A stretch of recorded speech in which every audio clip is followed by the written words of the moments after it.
Well, good evening, and can I welcome everyone who has come, and thank you very much for coming on a wet and rather dreary night.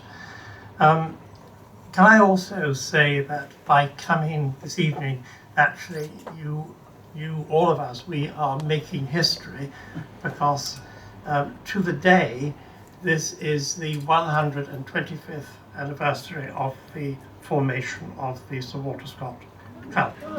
So this is,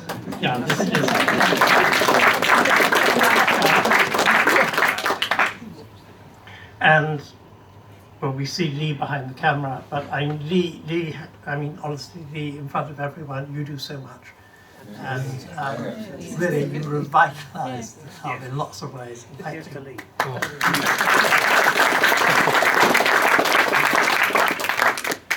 Right, now for this evening. October 1817, the somewhat dissolute Prince Regent, the George III, who was going to be October 1817, he gave permission and encouraged the formation of a commission to look for the hidden or not seen anyhow Scottish regalia. And on the 4th of February 1818, that commission gathered in the Crown Room of Edinburgh Castle. And we're going to hear more. I'm not going to anticipate that. Our speaker this evening is Cathy Crawford Hay, and Cathy has worked within the print publishing industry for 40 years.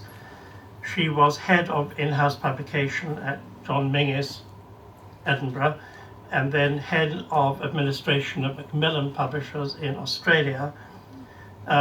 She returned to the UK and was direct marketing manager for Churchill Livingston, the medical publishing company based in Edinburgh.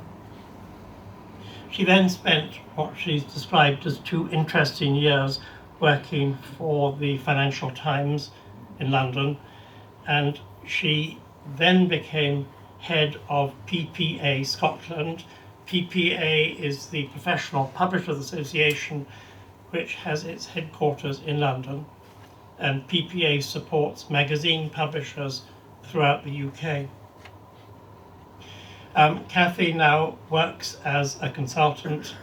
She's a guest speaker at colleges, universities, clubs, societies, and she gives talks on a wide variety of subjects. We're very grateful, extremely pleased that you could come this evening. Thank you. Okay. Thank you.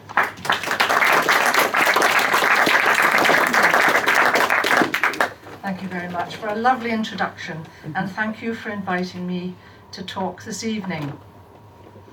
I'm going to talk about Scotland's hidden treasure, the crown, the sword, the sceptre, which are in fact the oldest royal regalia in Britain, and the link to Sir Walter Scott. Now, I have no doubt that many of you here will know a great deal about this subject. So what I aim to do this evening is to present my own story of what I have found during my research. This means that inevitably, during my storytelling, I will go off in a variety of directions depending on which item is being presented.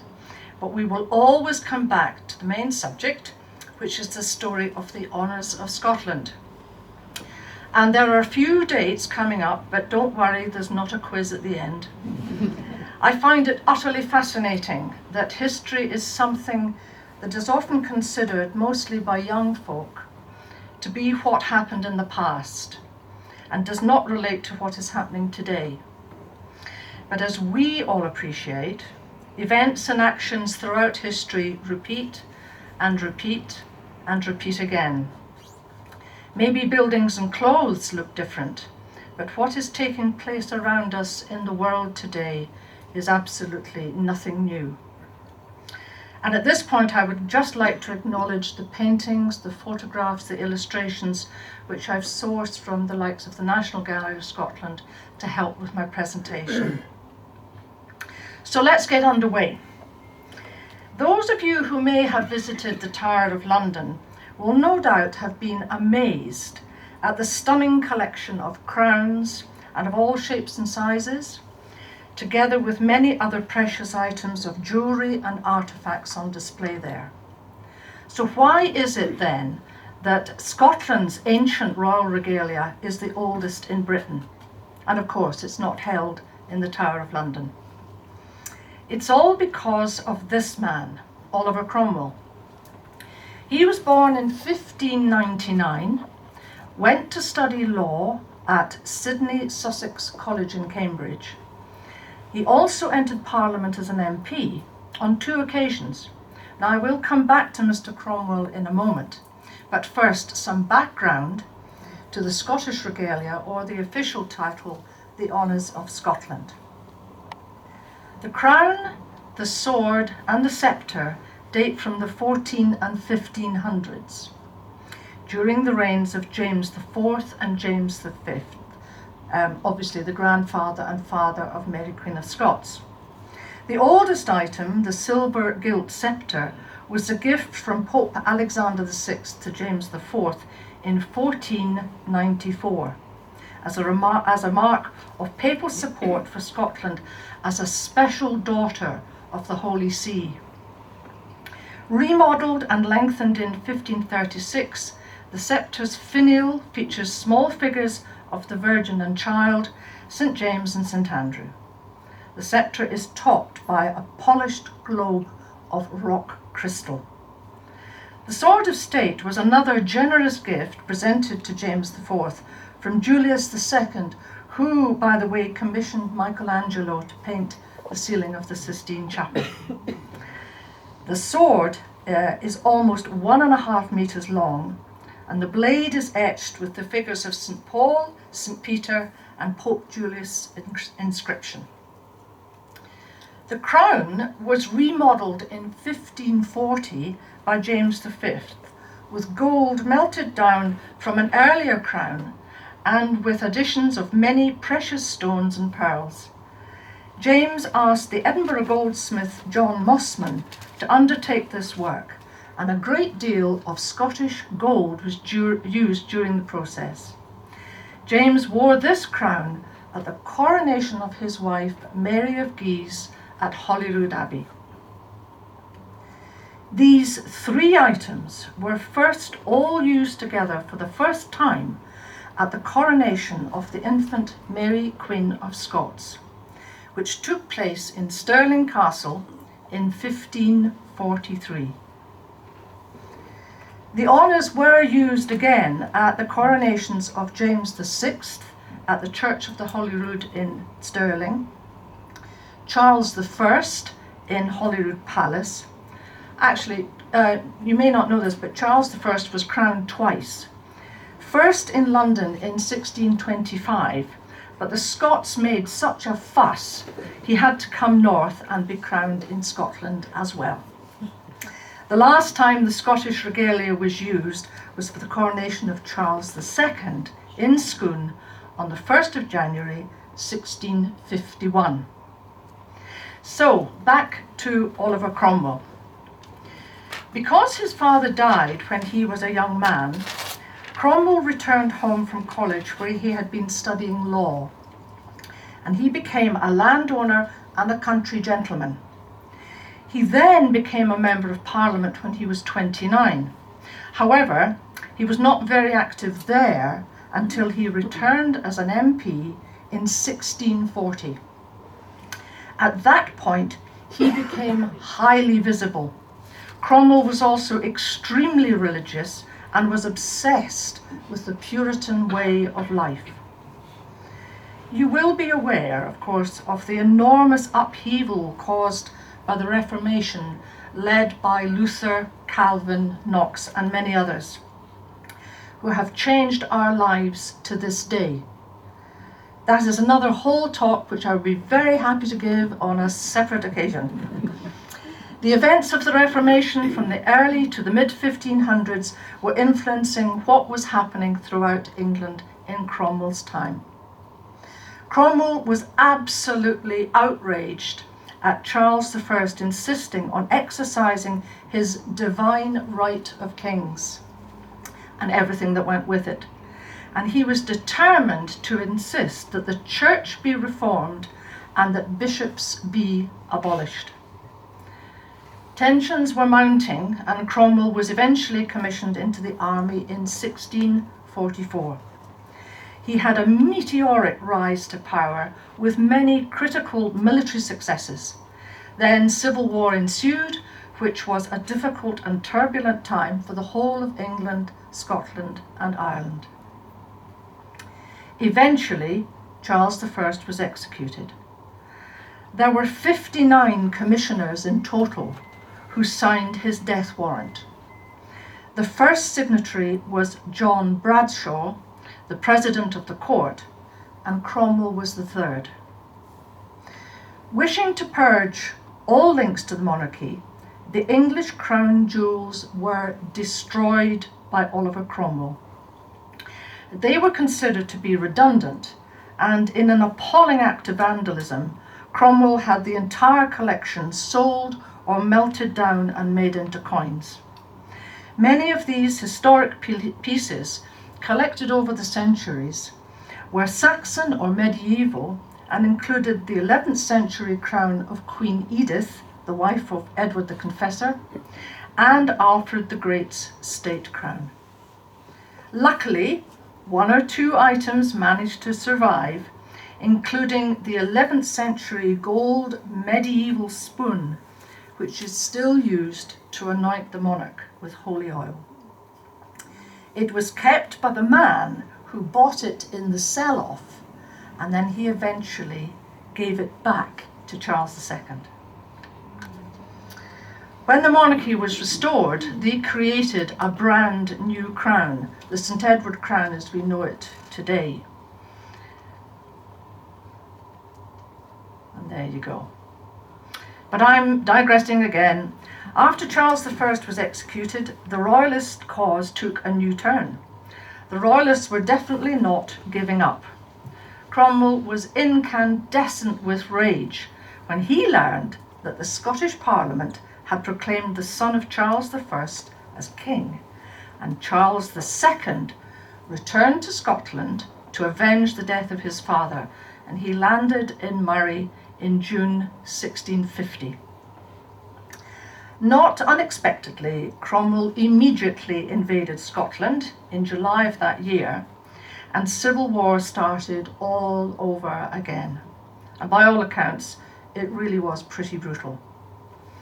As a result of Cromwell's invasion, Charles was hastily crowned king at Scone on the 1st of January 1651.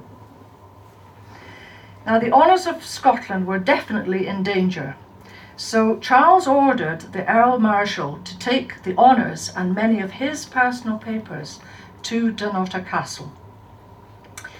Dunnottar Castle was the home of the Earl Marshal of Scotland, who oversaw all ceremonial activities in the Scottish court, including coronations.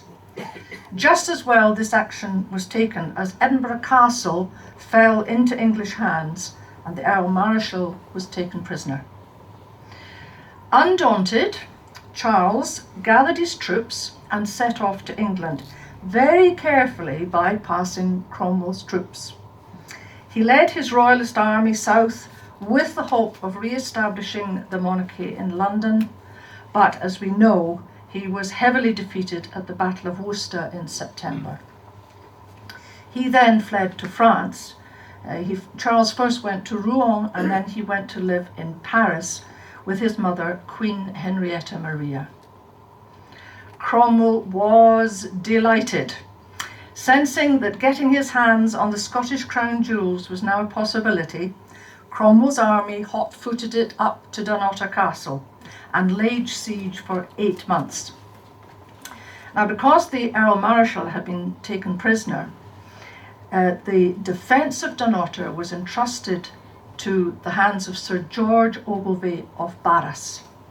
Sir George did hold out with quite a small band of supporters in what is one of Scotland's most stunning locations for a castle, but he eventually surrendered, possibly as the big guns had been brought in to pound the castle, and Ogilvy and his men were actually starving.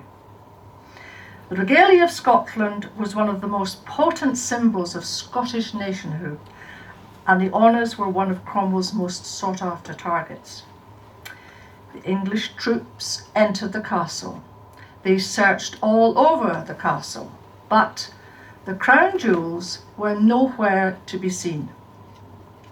Where were they? Well, the decision had been taken to smuggle them out of the castle when the troops laid siege and to take them to safety. A very risky undertaking indeed, but how to do it and where to put them? By all accounts, there are two theories of how they got them out. Were they lowered out of a window to the beach below, put in a basket, covered in seaweed, and then taken away? Or was it Mrs. Granger, the wife of the local minister, who smuggled them out with the help of her maid? Either way, these precious treasures were spirited away right under the noses of the troops. Now, I think, though, if we look at these aerial shots of the castle, it would seem to be pretty difficult to lower anything to a beach. So I'm going with Mrs. Granger and her maid. As the wife of the local minister, she was able to pass in and out of the castle through the troops on errands of mercy, and in safety. She went unchallenged. She was also a friend of Sir George Ogilvy's wife, so they hatched a plan. Mrs. Granger apparently hid the crown under her voluminous skirt, and her maid carried out the sword and sceptre inside the bundle of flax. The Reverend James Granger was the minister of Kinneff Church, which lies 6 miles south of Dunotter. So a simple decision was taken: hide them in the church. Granger and his wife wrapped the honours in linen and buried them under the floor of the church. The English had searched in vain. The troops never found them, but they did destroy Dunotter's chapel, and they took the Ogilvys prisoner. But true to form, and I'm a little sorry about this, chaps, even though Mrs. Granger and her maid were the brave souls who walked through the English troops outside the castle with the honours tucked under her skirt and in a bundle of flax, the memorial to the church is to her husband. These are the words at the foot of the memorial. Behold the spot where Granger's ashes lie, who from besieged Dunotter safe conveyed the insignia of Scotland's royalty, and in this hallowed ground in secret laid, where now he rests himself, he who his country's honour saved below, now wields a sceptre in the realms of bliss. However, Granger and his wife both did work very hard at looking after the treasures, and often lifted them out to clean them and just to check that all was well. The regalia was buried under the floor of the church for 9 years. In due course, Charles II was restored to the throne, and in 1660 the honours were dug up from the floor of the church and taken to Edinburgh Castle for safekeeping. But I want to return to Cromwell just for a moment. The man who had led a major revolution in England succumbed to either sepsis or cancer in September 1658. Cromwell's death came as a tremendous shock to the supporters of the regime, but there were 3 endings to Cromwell. He was given an extremely regal state funeral to Westminster Abbey, which is somewhat ironic. According to the official description, the carriage itself was adorned with plumes and escutcheons and was drawn by 6 horses covered in black velvet, each of them likewise adorned with plumes of feathers. At the west gate of the Abbey church, the body was taken off the carriage, and in this magnificent manner they carried it up to the east end of the Abbey and placed it in that noble structure where it is to remain. However, he did not rest long in the Abbey, and I find it quite disgraceful that after the monarchy was restored, Cromwell's body was exhumed and put on trial. Then he was executed at Tyburn, and his head was put on a stake where it remained for many years. The same fate befell the first signatory, John Bradshaw. Eventually, Cromwell's head was taken away, and it passed from secret hand to private museum to secret hand. Many years later, it was very quietly buried in a secret place in Cromwell's college grounds in Cambridge. That event took place in 1960. The wording on the plaque reads, "Near to this place was buried on the 25th of March 1960 the head of Oliver Cromwell, Lord Protector and fellow commoner of this college." Anyhow, back to the honours. Now, following the Treaty of Union in 1707, the ancient crown jewels of Scotland just seemed to disappear again. Where were they this time? Were they still in Edinburgh Castle, or had someone taken them to London, or had they been destroyed? Actually, it was far simpler than that. The regalia had not disappeared or been lost. It had been sealed away by order of the Scottish Parliament. Within the terms of the Treaty of Union, it was specifically stated that they had the right to place them in secret safekeeping. Possibly this was as much as a sop to the Scottish national pride, but they weren't actually hidden. Lots of people knew exactly where they were.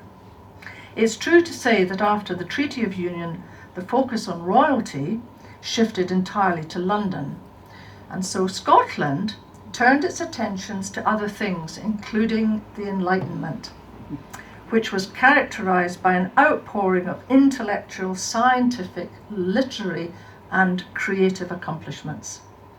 And it was one of Scotland's most celebrated literary sons who helped to rediscover them. So Walter Scott didn't magically find the honours, but he was the ultimate driving force in having them brought back to life. He was, after all, one of the most famous men of the day, and he had influence. Scott was fascinated by the history and story of the regalia, and he prodded the Prince Regent to take action. The Prince Regent himself was also very interested in this history. Now, there had been a warrant issued in 1794 to gain access to the place in Edinburgh Castle where they had been put. And the commissioners had actually broken into the Crown Room that year, but by the terms of the warrant, it did not allow them to unlock the chest. And apart from that, nobody could find the keys. So you can imagine how frustrating that must have been. Now, I have a letter which appeared in Blackwood's Edinburgh magazine in December 1817, which discusses the investigation back in 1794. This is a cover of the magazine from a later edition, but I will read some of the text from that 1817 letter. And I love the language of the day. As the fate of these emblems of the ancient independence of this part of the island has given rise to many conjectures, And as many of your readers cannot fail to partake of the national anxiety to ascertain what has become of them, I beg leave, through the medium of your valuable journal, to offer a few remarks on this interesting subject. He then goes on to write, these were complete in an inventory of King James VI. These, our readers know, were, by the 24th article of the Treaty of Union, provided to be kept, as they are in that part of the United Kingdom called Scotland, and that they shall so remain in all time coming. He concludes, after a very long description of the jewels and the unsuccessful warrant of 1794, with, the people of Scotland may certainly be allowed, after the lapse of a century, to demand a more thorough investigation, and to have it fully ascertained where this clause of the Treaty of Union has been duly complied with. Now, in response, the editor wrote he was a bit confused and he understood that the chest was most likely empty. But, and I quote, this is the editor, we have the satisfaction of informing our readers that a more complete and satisfactory search is understood to be now in contemplation and may be expected to take place. So, prodded by Scott, the Prince Regent set up another commission in order to gain access. And in October 1817, Walter Scott was given the royal warrant to break open the chest. Finally, in February 1818, the chest was opened. Actually, they had two goes at it, because Scott didn't want a lot of publicity if the huge wooden chest had been found to be empty. So they opened it up, checked what was in there, and of course were thrilled to see that in fact the honours of Scotland were indeed safely inside, and then they shut the lid again. Then there was the official magical moment of the discovery of the Scottish Royal Regalia, with key personalities in attendance, such as the Lord Provost. Now, I have other articles which appeared in various publications in 1818, including the London Globe, the Westmoreland Advertiser, and also the Scotsman's announcement in 1820 that the Crown Room in Edinburgh Castle was now open to the public. Just let me read a little of some of the text from the London Globe.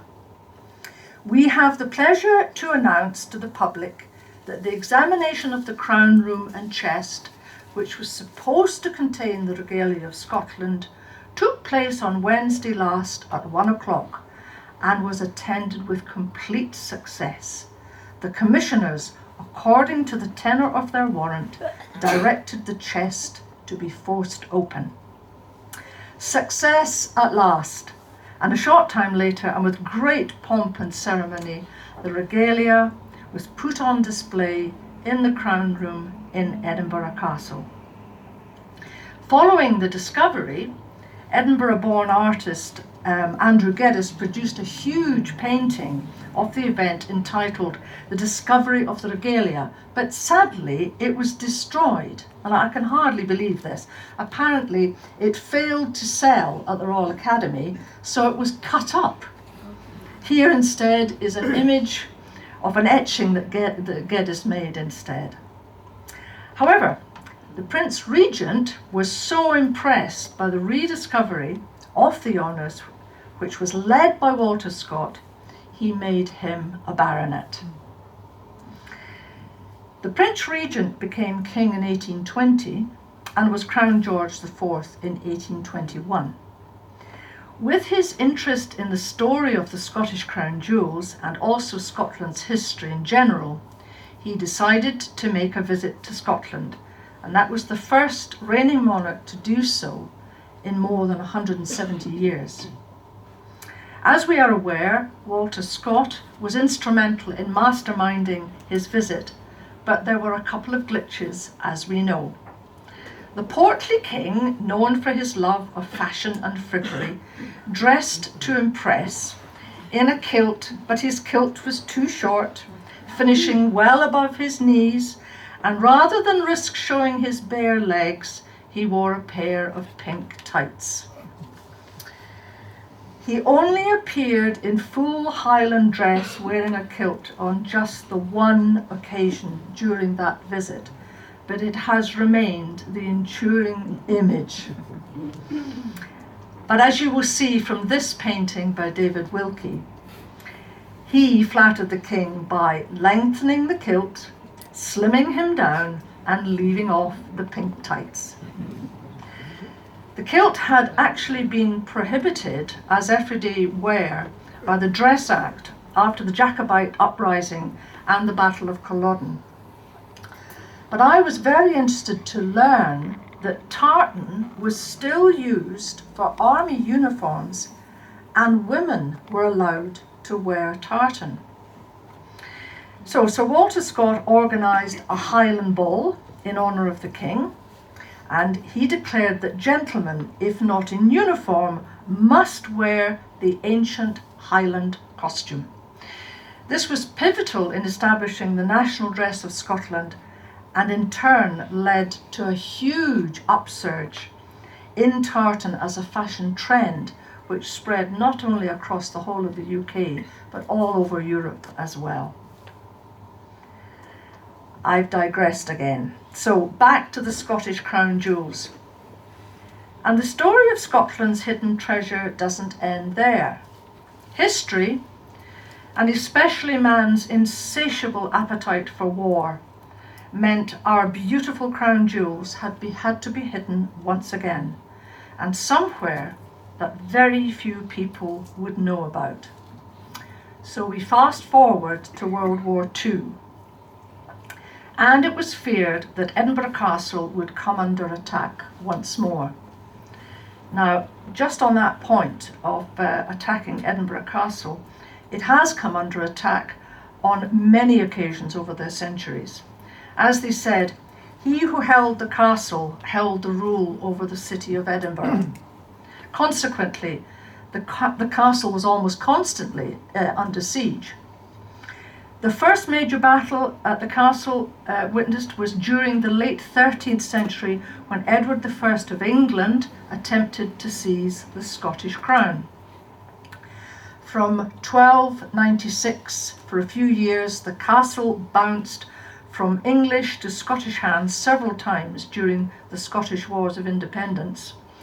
After the wars, the castle was in great need of repair, and it had taken a real battering. Most of the reconstruction was overseen by King David II, and in his honour, David's Tower was erected, and I'm going to come back to that in a moment as well. In 1571, English forces laid siege to the city of Edinburgh in an attempt to capture Mary, Queen of Scots, and the siege lasted for 2 years, but by February, all of Mary's supporters had surrendered to the English, and during that siege, much of the castle, including King David's Tower, was destroyed. I've mentioned that Charles was executed and Charles II came back to Scotland, and Oliver Cromwell led an invasion of Scotland, and he took Edinburgh Castle.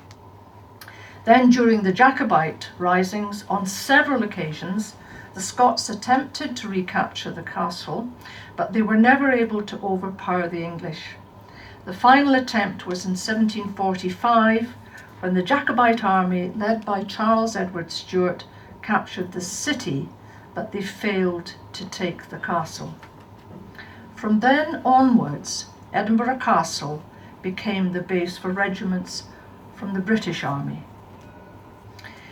So we return to World War II, and all of the UK's crown jewels were under threat. This time, though, the honours of Scotland were not taken to Kenneth Church or Dunnottar Castle, but instead were removed from the Crown Room in Edinburgh and hidden in a very secret place within Edinburgh Castle itself. Before I get to that bit, I want to go back to King David's Tower. This is an image of the original castle And the King David Tower was built in the 1350s and 60s. It had a huge main tower which was more than 100 feet high and very impressive indeed. So in those days, this structure must have been incredible to look at. But as mentioned, it was almost totally destroyed in a siege. The Half Moon Battery that we are familiar with today was completed in the 1580s and is an impressive part of the castle defences. It actually covers part of that ancient King David's Tower, which came to light during excavations in 1912. You can just see the outline in black of the King David's Tower. Now, this is an image of the old tower and castle, and possibly the chamber where banquets took place. And of course, just off the hall, in a corner, in any of the ancient castles, would be the garderobes, where people could relieve themselves. And this is exactly where the ancient Scottish crown jewels were hidden once again. By the way, this is not the garderobe in Edinburgh Castle, it's just a very good example of one. The sword and the sceptre were buried between the stones of the walls, and the crown was carefully wrapped up and placed in the toilet, which gives a whole new meaning to the words Gardyloo. Yep. The official people who knew exactly where they were King George VI, the Scottish Secretary of State, the King's Remembrancer, which is a judicial post, and the Governor-General of Canada. Luckily, the honours did not need to remain there too long, and eventually were carefully uncovered and lifted out and put back on display in the crown room in the castle. So, there we end the story of Scotland's historic hidden treasure, which I hope you have found interesting. Thank you.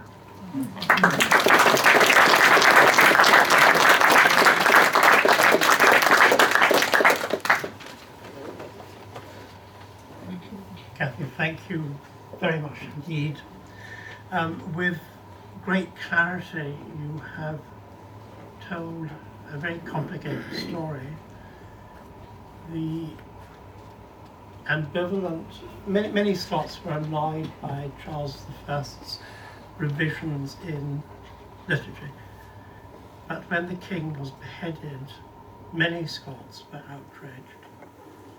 And on the return of Charles, for example, on the return of Charles II to be crowned to Scotland, and he visited the University of Aberdeen, the university created a new mace in silver, and under the crown on top of the mace there are hidden the words, "God save the King." And at a time when Charles I had just been beheaded, this hidden remembrance of the king points to all of this ambiguity. Thank you. Thank you so much. Are you willing to help? Yes. Are there any questions? Not too difficult. Yes. Go on. Maybe just an easy one, but your very last remarks about the Governor-General of Canada, would that perchance have been the esteemed John Buchan, who wrote about Cromwell as well as about Scott? Oh, do you know, I'm so sorry. I didn't look that name up specifically, for that date. But I'm sure we can whiz back and search. But thank you. I'll need to add that once I find out. Thank you.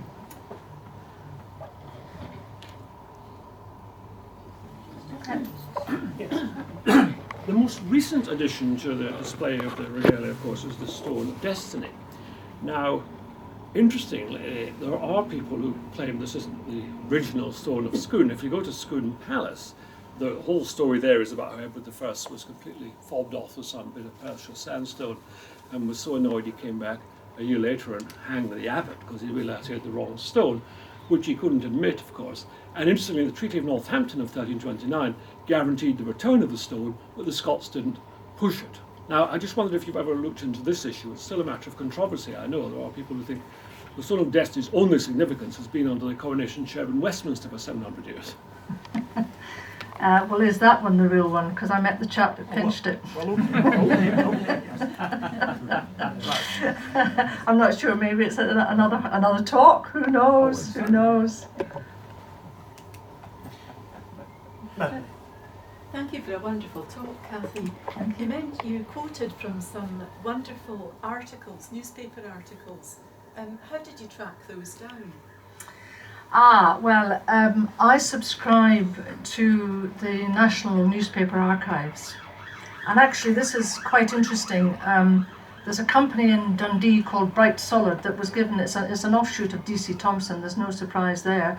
It won the contract to digitise 40 million pieces, articles, newspapers from all over the place. And it is absolutely a fascinating resource when you're searching for information to be able to delve inside these archives and pick up what was going on in the day just right in front of you. Could I ask, where would the crown jewels have been previous to Charles I, Charles II? They were in Edinburgh Castle, and then they were taken to Dunnottar. There was a tale, I don't know, being a guide, that is often said that there were a couple of ladies who smuggled the crown jewels out of Edinburgh Castle before they were taken to Dunnottar. I just wondered if that's an urban myth or whether it's any... Oh, now here we go again. You see, you went off on another tangent, and I think I would have to go and look that one up as well. So I think that's an interesting point, worth investigating. I think the reason why the Governor-General of Canada was included in the people who knew where the crown jewels were was because if the royal family had to leave Britain, they would have gone to Canada. And therefore it was important that that knowledge should be in Canada. Just as a footnote to that, John Buchan died in 1940 as Governor-General. So this was done, what was the exact date of the... Pass. It's quite important of whether it was Governor-General. Something to discover in the future. Yes, indeed. Just help out. Yes. Any other questions? Yes. Cathy, you talked about the Scottish regalia being secreted away during the Second World War, and the comments about the Canadian connection sort of. What was done, or was there any special precaution taken for the English, shall we say, or the royal family crown jewels? The English crown? Yes, English crown okay. jewels. Yes, yes. During the Second World War. Yes, just in case you didn't hear that, the question was, what happened? Was something done for safety's sake for the English or British crown jewels during the Second World War?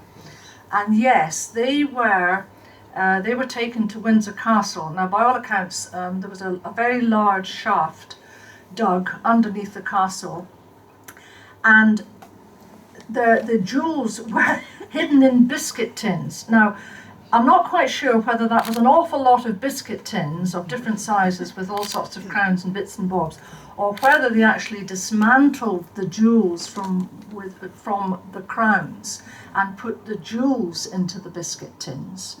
But whatever happened, that's where they were kept. So, thank you. I think they were dismantled, and much of the medieval glass in the Cotswold churches was removed and buried for the tenure of the Second World War, for fear of bombing.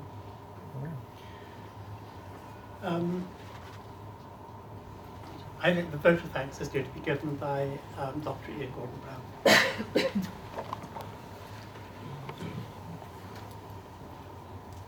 Ladies and gentlemen, indeed, Mrs. Granger, I can only apologise on behalf of my sex for your slighting as saviour of the honours in the 1650s. Thank you from us all for what you did. Now, you may think the Sir Walter Scott Club is a rather staid organisation, but while you were speaking, Cathy, the old jingle came to my mind. Forgive me for a moment of obscenity. At the time of the Union, somebody made up the splendid jingle about what Queen Anne might do with the crown. You probably know it. How it might become to make a can for Brandy Nan to piss in when she's sober, when she's tipsy. Anyway, there we are. Let's get that over with. Scott wrote to Lady Louisa Stuart in January 1618, before the discovery of the Regalia. And he said that those on the earlier Royal Commission to open the Crown Room had not been men of irritable imagination. That's a wonderful phrase. I hope we're men of irritable imagination. In other words, people who are curious and want to know things. And they'd not been imaginative or curious enough to search further. They'd just been men, Scott said, of sound legal judgment. Their mandate had allowed them to break down the door of the room, but not to break open the chest containing the regalia. Can you imagine it? You get so far and then you say, well, that's not what the warrant says. In the eye of the law, Scott went on to say, a chest lid was to them not a door. Scott was a man of different metal, and in 1818, as we know, the chest was broken open and the regalia were found, and we've heard tonight about the great events of the 4th and 5th of February 1818. 3 days later, Scott wrote to John Wilson Croker, and he said this: the discovery of the regalia has interested people's minds more strongly than I expected, and is certainly calculated to make a pleasant and favourable impression upon them in respect of the kingly part of the Constitution. Well, Cathy, I never doubted that your lecture tonight would interest the minds of people gathered in this room, and it's to be hoped that what you've told us will have strengthened our commitment to continued loyalty to Crown and Constitution. John Buchan wrote memorably in his important Life of Scott, published in 1832, of how the discovery of the regalia was one to Scott of sentimental gravity. That's a wonderful way of putting it. And Buchan went on, that day, that's the 4th of February 1818, Edinburgh learned that its genteel antiquarianism was a very different thing from Scott's burning reverence for the past. And you'll remember, ladies and gentlemen, that wonderful story of how on the 5th of February, when the commissioners came back with their womenfolk to sort of restage the event that had happened the day before, one commissioner, rather losing the plot, made as if to put the crown on the head of a young woman present, and how Walter Scott had yelled, "By God, no!" and then apologised afterwards for his outburst, because it was to him a really sacred and vital moment and recreating the history of Scotland. All that you've brought back to us, Cathy, tonight, and for your talk on the honours of Scotland, the crown jewels, regalia, call them what you like. We thank you very much indeed. Yeah.